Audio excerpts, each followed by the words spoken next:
সাম্প্রতিক সময়ে নেট দুনিয়ায় একটি ভিডিও তোলপাড়। ভিডিওতে দেখা যায় একটি 5 বছরের কন্যা শিশু ক্রমাগত বিড়ালের মতো মিউ মিউ করছে এবং ঘাড়ে আঁচড় দিচ্ছে। ভিডিওটিতে প্রচার করা হচ্ছে বিড়ালের আঁচড় বা কামড় থেকে মেয়েটির জলাতঙ্ক হয়েছে বা র্যাবিস ভাইরাস মেয়েটি আক্রান্ত হয়েছে। এই ভিডিওটি সত্য নাকি মিথ্যা, ঘটনাটি কোন জায়গার, এসব নিয়ে আমার আজকের প্রতিবেদন। সাধারণত 6টি প্রাণী কামড়ালে বা আঁচড়ালে র্যাবিস হয়। প্রাণীগুলো হলো কুকুর, বিড়াল, বানর, বাদুড়, শিয়াল, নেকড়ে বা বেজি। যদি কারো কোনোভাবে জলাতঙ্কের লক্ষণ প্রকাশ পায় তখন মৃত্যু কিন্তু প্রায় নিশ্চিত। ফিরে আসার নজির একেবারে নেই বললেই চলে, কারণ জলাতঙ্কের লক্ষণ যখন প্রকাশ পায় প্রকাশের পর কাউকে বেঁচে ফিরতে দেখা যায়নি।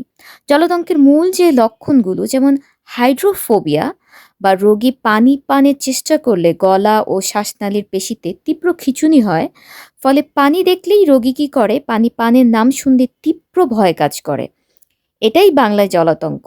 বা রোগী প্যানিক হয়ে যায় তখন।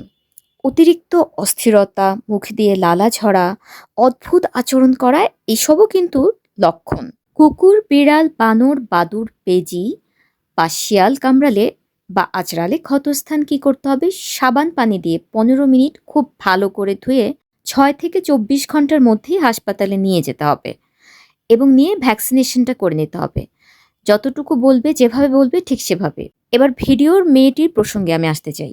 মেয়েটির ক্ষেত্রে জলাতঙ্কের লক্ষণগুলো একদমই নেই। জানা যায় এটা একটা প্র্যাঙ্ক ভিডিও। মূলত পশু পাখি কামড়ালে কী ধরনের ব্যবস্থা নিতে হয় সেটা নিয়ে সচেতনতা তৈরির উদ্দেশ্যেই ভিডিওটি তৈরি করা হয়েছে। এটি বাংলাদেশ থেকেই একটি স্কুলের ছুটির শেষে ধারণকৃত ভিডিও। এটা কোনো হাসপাতাল থেকে নেওয়া ভিডিওর ক্লিপ নয়। তবে ভিডিওটি সোশ্যাল মাধ্যমে ছড়িয়ে পড়ার পর ভিডিওটিকে সত্য মনে করে অনেকেই তার নিজস্ব পোষা কুকুর বা বিড়ালের সঙ্গে নেতিবাচক আচরণ শুরু করে দিয়েছে, যেটা কিন্তু মোটেই কাম্য নয়। একটু ভালো করে লক্ষ্য করলে বোঝা যায় যে শিশুটি দিব্যি সুস্থ একটা মেয়ে, কেবল সে অভিনয় করছে। মেয়েটিকে দেখে কেউ কেউ বলছে যেন তার মধ্যে জিন বিড়াল ভর করেছে। কুকুর বিড়ালের কারণে জলাতঙ্ক হতে পারে, কিন্তু জলাতঙ্কের বহিঃপ্রকাশ কিন্তু এভাবে হয় না।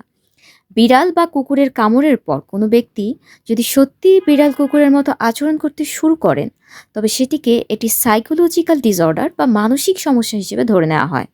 চিকিৎসা বিজ্ঞানের ভাষায় এটাকে আবার সিউডোরোসিস বা র্যাবিস হিস্টোরিয়া বলা হয়ে থাকে। যদি আপনারা বাস্তবে সত্যিই কখনো এমন কোনো রোগী পান যে কিনা কুকুর বিড়ালে কামড়ানোর পর সত্যি সত্যিই কুকুর বিড়ালের মতো করে আচরণ করে, তবে তাকে দ্রুত মানসিক ডাক্তারের কাছে নিয়ে যাবেন। বাংলাদেশে ছড়িয়ে পড়া এই ভিডিওটির পেছনে 2টি উদ্দেশ্য থাকতে পারে। 1. বিহু বাণিজ্য অথবা সচেতনতামূলক ভিডিও।